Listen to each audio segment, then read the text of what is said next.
Welcome to Edu Temple classes. अब move करते हैं संवैधानिक प्रगति तथा पहला कांग्रेसी मंत्रिमंडल 1937 से 1939 और उसके बाद का। बिहार में द्वैध शासन का प्रारंभ कब हुआ था? द्वैध शासन, डायरकी सिस्टम। द्वैध शासन का प्रारंभ जो है ये 29 दिसंबर 1920 को हुआ था। राइट, बिहार में द्वैध शासन का प्रारंभ कब हुआ था? 29 दिसंबर 1920 को हुआ था। सो बिहार में द्वैध शासन प्रारंभ कब हुआ था? तो 29 दिसंबर 1920 को। और ये जो द्वैध शासन है अगर आप देखेंगे तो मॉन्टेग्यू चेम्सफोर्ड 1919 एक्ट के तहत आया था। Right, Montagu Chelmsford act. Bihar में द्वैध शासन की शुरुआत किस अधिनियम द्वारा हुई थी? ये यहाँ पे आ गया, ये 1919 गवर्नमेंट ऑफ इंडिया एक्ट, जो कि इसको बोला जाता है मॉन्टेग्यू चेम्सफोर्ड एक्ट भी बोला जाता है। राइट, बिहार में द्वैध शासन प्रारंभ होने के समय बिहार के गवर्नर कौन थे? तो सत्येंद्र प्रसन्न सिन्हा। राइट, एसपी सिन्हा आप कह सकते हैं, सत्येंद्र प्रसन्न सिन्हा। प्रथम भारतीय गवर्नर कौन थे? तो प्रथम, यहाँ पे देखिए, प्रथम भारतीय गवर्नर और गवर्नर जनरल, राइट, दोनों अलग अलग है। तो प्रथम भारतीय गवर्नर जो थे वो सत्येंद्र प्रसन्न सिन्हा और गवर्नर जनरल जो थे वो सी राजगोपालाचारी थे। बिहार से अलग कर उड़ीसा का नया प्रांत कब बना था? तो 1936 में। राइट, बिहार से जो है उड़ीसा को अलग कर दिया गया था 1936 में। 1935 के भारत शासन अधिनियम द्वारा उड़ीसा को बिहार से पृथक कर नया प्रांत बनाया गया था। 1935 के अधिनियम के अनुसार बिहार विधानसभा के चुनाव कब हुए थे? तो ये जो है 22 से 27 जनवरी 1937 को। राइट, यानी 1935 में जो आया था एक्ट, उसके तहत बिहार में 22 से 27 जनवरी 1937 को इलेक्शन कराया गया था। 1937 के बिहार विधानसभा चुनाव में कांग्रेस को कुल कितनी सीटें प्राप्त हुई थी? तो ये है 98 सीटें प्राप्त हुई थी और कांग्रेस ने 107 जगहों पर अपने प्रत्याशी खड़ा किए थे। 1937 के बिहार विधानसभा चुनाव में कुल कितने जगहों पर हुई थी? तो आंसर हो जाएगा 152 जगहों पर हुई थी और राज्य में 129 निर्वाचन मंडल क्षेत्र भी बनाए गए थे। 1937 के बिहार विधानसभा चुनाव के फलस्वरूप सरकार के गठन के समय बिहार के राज्यपाल कौन थे? तो उस समय जो राज्यपाल थे दो एमजी हैलेट थे। 1937 के चुनाव के उपरांत बिहार में पहली बार सरकार बनाने वाले कौन है? तो 1937 में जो इलेक्शन हुआ उसमें बिहार में सबसे पहली बार जो पहली सरकार बनाने वाले हैं उनका नाम क्या है? तो मोहम्मद यूनुस। और हम कह सकते हैं कि बिहार के प्रथम मुख्यमंत्री जो है 1937 का चुनाव हुआ था तो वो कौन है? उस समय मुख्यमंत्री को प्रधानमंत्री कहा जाता था, तो वो है मोहम्मद यूनुस। हालांकि राज्यपाल ने कांग्रेस के नेता श्री कृष्ण सिंह को सरकार बनाने का न्योता दिया था, क्योंकि मेजोरिटी सबसे ज्यादा किसका था? श्री कृष्ण सिंह का।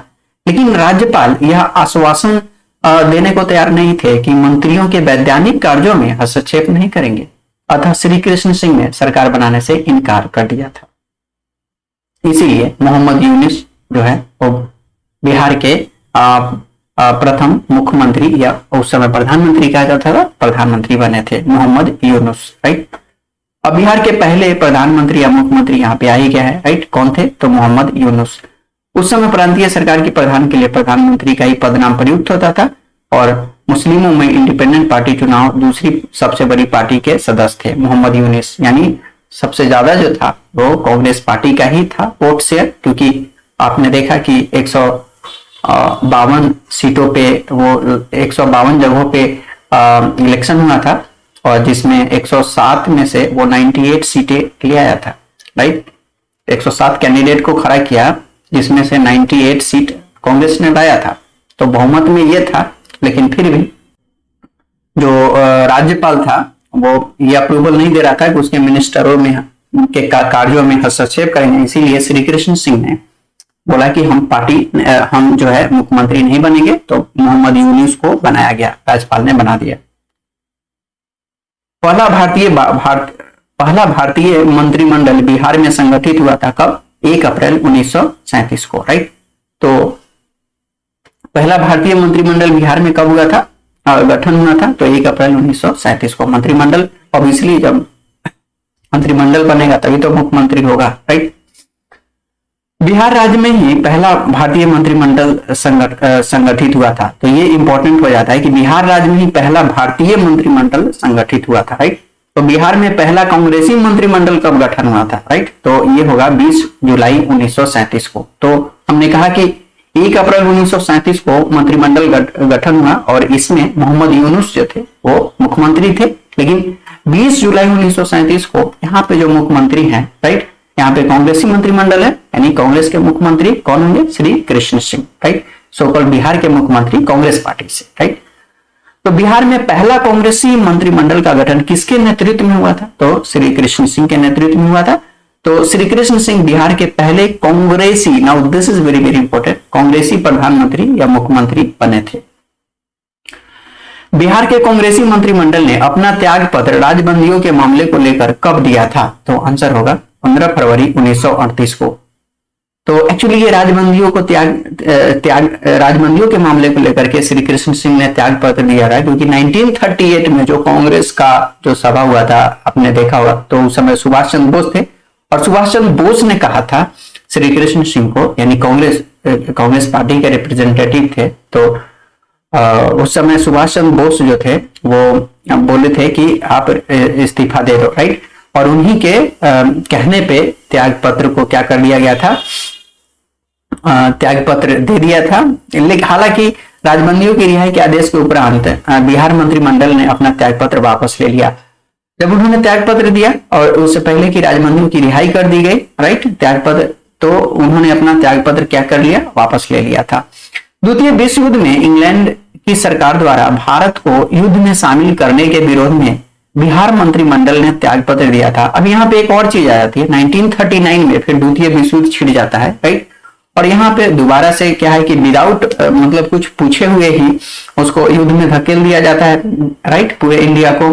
तो यहाँ पे भी क्या होता है कि मंत्रिमंडल त्याग पत्र दे देता है। तो कब देता है त्याग, 31 अक्टूबर 1939 को। और इसके विरोध में सभी प्रांतों की कांग्रेस सरकार ने त्याग पत्र दे दिया था। तो इसके विरोध में सभी प्रांतों की कांग्रेस की सरकार ने क्या करा था, त्याग पत्र दे दिया था। बिहार कांग्रेसी मंत्रिमंडल 1937 से 1939 द्वारा कौन से कार्य किए, तो हरिजनों की शिक्षा एवं उनकी आर्थिक स्थिति में सुधार संबंधी कार्य, yes. Bihar tenancy act 1938, now this is very very important, yes. और बंदियों की रिहाई, कई पुस्तकों एवं प्रकाशनों से प्रतिबंध की समाप्ति एवं केटी शाह की अध्यक्षता में शिक्षा पुनर्गठन समिति की स्थापना, यस। तो ओवरऑल सारा का सारा आंसर है। अखिल भारतीय मुस्लिम लीग का 26वां अधिवेशन जो 26 दिसंबर 1938 को संपन्न हुआ था, कहां पे हुआ था, तो पटना में। और इसकी अध्यक्षता किसने करी थी, तो मोहम्मद अली जिन्ना ने करी थी। 1937 में बिहार के कुछ स्थानीय मुस्लिम पार्टियों का विलयन मुस्लिम लीग में हुआ। इनमें से कौन सी पार्टी सम्मिलित नहीं हुई थी, तो बिहार इंडिपेंडेंट पार्टी ये जो है मुस्लिम लीग में सम्मिलित नहीं थी। लेकिन कौन कौन जो है वो सम्मिलित हुआ था, यूनाइटेड मुस्लिम पार्टी, हरार पार्टी, दोनों सम्मिलित हुआ था। और किस वर्ष बिहार उड़ीसा जो है वो बिहार से पृथक हुआ था, याद होगा आपको, 1936 ईस्वी में, राइट। बिहार में निर्वाचित लोकप्रिय सरकार सर्वप्रथम कब बनी थी, तो 1937 का इलेक्शन हुआ था, जिसमें आपने देखा कि पहले मोहम्मद यूनुस बनते हैं, उसके बाद उनकी मेजोरिटी तो नहीं होती है, लेकिन उसके बाद फिर श्री कृष्ण सिंह बनते हैं। 1937 के चुनाव में मुस्लिम लीग के टिकट पर कितने मुसलमान बिहार राज्य की विधानसभा से चुने गए थे, तो कोई नहीं, राइट, कोई नहीं, मुस्लिम लीग के टिकट पर कोई नहीं था। रेगुलेटिंग एक्ट के प्रावधानों के अंतर्गत बिहार के लिए एक प्रांतीय सभा की स्थापना की गई थी, तो कब किया गया था, तो रेगुलेटिंग एक्ट आखिर कब आया था, तो 1773 में रेगुलेटिंग एक्ट पास हुआ था। तो इस रेगुलेटिंग एक्ट के तहत बिहार में एक प्रांतीय सभा की स्थापना हुई थी, कब, 1774 में, राइट। मुंगेर में बेगूसराय में हुए गन्ना उत्पादन सम्मेलन नवंबर 1935 की अध्यक्षता में किसने की थी, तो मुंगेर में हो रहा है, गन्ना उत्पादन से रिलेटेड है, कौन है, अनुग्रह नारायण सिंह। 15-16 जनवरी 1936 को बिहार राजनीतिक सम्मेलन का 19वां अधिवेशन कहां पे संपन्न हुआ था, तो पटना में हुआ था, राइट। बिहार राजनीतिक सम्मेलन का 19वां अधिवेशन जो 1936 में हुआ था, वो कहां पे हुआ, पटना में। बिहार प्रांत में पिछड़ा वर्ग यानी so called depressed classes league नामक संगठन कब स्थापित हुआ था, तो 1935 में। और 1937 के चुनाव में ये कांग्रेस के साथ थी, यानी जो पिछड़ा वर्ग था 1937 का जो इलेक्शन हुआ उसमें कांग्रेस के साथ थी, और दैट इज वाई कांग्रेस ने 98 सीटें जीती थी, राइट। बिहार में 1937 के चुनाव में कांग्रेस ने अपने कुल खड़े किए गए जगहों का कितने प्रतिशत प्रत्याशी विजय हुए थे, तो 92%, राइट। 92% प्रत्याशी जो है वो विजय हुए थे। 1937 के बिहार विधानसभा चुनाव में 73 ग्रामीण निर्वाचन मंडल में कांग्रेस के कितने प्रत्याशी विजय हुए थे, तो बिहार विधानसभा चुनाव में 73 ग्रामीण निर्वाचन मंडल में कांग्रेस के कितने प्रत्याशी, तो 68, राइट। 1937 के चुनाव में कांग्रेस ने आम निर्वाचन मंडल में 5 में से 5, अनुसूचित जातियों के निर्वाचन मंडल में 15 में से 14 और मुस्लिम निर्वाचन मंडल में 5 में से 4 और महिला निर्वाचन में 4 में से 3 और 3 श्रमिक निर्वाचन मंडल में 3 में से 2 सीटें जीत लिए थे। आदिवासी निर्वाचन मंडल में 1 सीट को छोड़कर सभी सीटें जीत ली थी, राइट।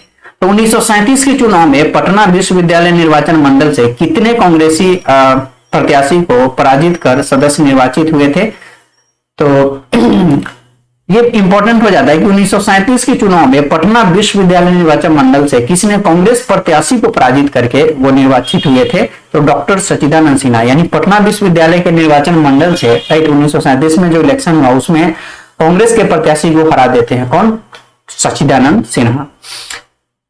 5 से 7 में 1937 को कहां राष्ट्रीय सुरक्षा सम्मेलन हुआ था, तो आंसर होगा सदाकत आश्रम पटना। सदाकत आश्रम की स्थापना किसने करा था, मुजफ्फरुल हक ने, राइट। बिहार में पहली बार 20 जुलाई 1937 को श्री कृष्ण सिंह के नेतृत्व में कांग्रेसी सरकार बनी और विधानसभा में अध्यक्ष उस समय कौन निर्वाचित हुए थे, तो आंसर होगा रामदयालु, राइट। कौन होगा, रामदयालु सिंह। तो विधानसभा के अध्यक्ष कौन थे उस समय, श्री रामदयालु सिंह, राइट। तो प्रोफेसर अब्दुल बारी जो है विधानसभा के उपाध्यक्ष बने थे। सुल्तान अहमद एडवोकेट जनरल, लेकिन बाद में वो इस्तीफा दे देते हैं और इसके स्थान पर श्री सहाय को एडवोकेट जनरल नियुक्त किया जाता है। बिहार प्रांत में राजनीतिक बंदी दिवस कब मनाया जाता है, तो ऑब्वियसली 30 जनवरी कब, 1938 को, राइट। तो राजनीतिक बंदी दिवस कब मनाया जाता है बिहार प्रांत में, तो कब मनाया गया था, तो 30 जनवरी 1938 को। कब, 30 जनवरी 1938 को। और भारतीय राष्ट्रीय कांग्रेस के हरिपुरा अधिवेशन, now this is very very important, 50 second में, राइट। बिहार प्रांत के मंत्रिमंडलों के त्याग पत्र का अनुमोदन दिया जो उस अधिवेशन के अध्यक्ष थे। तो हरिपुरा सेशन जो हुआ था ये 52 में है, 1938 में हुआ था, राइट। तो उस समय जो है जो प्रेसिडेंट थे, वो अधिवेशन के जो अध्यक्ष थे वो कौन थे, सुभाष चंद्र बोस थे, राइट, सुभाष चंद्र बोस। और उन्होंने ही कहा था बिहार में कांग्रेस को कि भाई आप इस्तीफा दे दो, राजनीतिक बंदी को जब तक बंदियों को रिहाई नहीं कर दिया जाता तब तक आप त्याग पत्र दीजिए, लेकिन जब राजबंदियों को रिहाई कर दिया जाता है तो फिर त्याग पत्र को वापस ले लिया जाता है और दोबारा से कांग्रेस चलती। फिर 1939 में जो द्वितीय विश्व युद्ध छिड़ जाता है उसके बाद दोबारा से ये प्रॉब्लम क्रिएट होता है। श्री कृष्ण सिंह सरकार द्वारा गठित शिक्षा पुनर्गठन समिति के अध्यक्ष कौन थे, और ये वेरी वेरी इंपॉर्टेंट है, केटी शाह, राइट। तो श्री कृष्ण सिंह सरकार द्वारा पुनर्गठन समिति के अध्यक्ष कौन थे, केटी शाह जो थे, शिक्षा पुनर्गठन समिति। तो साक्षरता अभियान प्रारंभ करने तथा महिला शिक्षकों को प्रशिक्षण हेतु कहां वार्धा प्रशिक्षण स्कूल की स्थापना की गई थी, तो ऑब्वियसली वार्धा कहां पे, पटना। बिहार के कांग्रेसी मंत्रिमंडल के उपरांत बिहार के गवर्नर ने त्याग पत्र को स्वीकार करते हुए 3 नवंबर 1939 को, ये this is very very important, government of India act की किस धारा के अंतर्गत संपूर्ण शासन व्यवस्था स्वयं ग्रहण कर लिया था। तो आपको पता है कि 1939 में बिना पूछे ही युद्ध में ब्रिटिश ने इंडियन आर्मी को धकेल दिया था, राइट। तो इस वजह से क्या हुआ था कि कांग्रेस ने रिजाइन दिया था, राइट। तो जब बिहार कांग्रेस ने रिजाइन दिया तो गवर्नमेंट ऑफ इंडिया एक्ट के तहत गवर्नर ने क्या किया था, सारा जो है पावर वो अपने जो शासन एडमिनिस्ट्रेटिव पावर है वो खुद को कर लिया था। तो किस धारा के तहत, तो आंसर होगा धारा 93 के तहत, राइट, 93।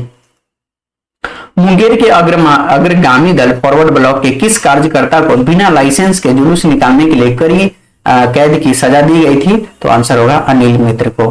3 फरवरी 1940 को मुंगेर जिला छात्र सम्मेलन की बेगूसराय में हुए अधिवेशन की अध्यक्षता किसने किया था? तो राहुल सांकृत्यायन ने। राहुल सांकृत्यायन ने। तो बिहार के विभिन्न स्थानों पर कब पाकिस्तान दिवस मनाया गया था? तो पाकिस्तान दिवस तो 1940 में होगा। कब? तो 19 अप्रैल 1940 को। जुलाई 1940 को बिहार प्रांतीय मुस्लिम राजनैतिक सम्मेलन भागलपुर के जिले कहलगांव गांव के सुनहौला गांव में किसकी अध्यक्षता में हुआ था? तो आंसर होगा सैयद अब्दुल्ला बेलवी, राइट। बिहार प्रांतीय अग्रगामी यानी फॉरवर्ड ब्लॉक के अध्यक्ष कौन थे?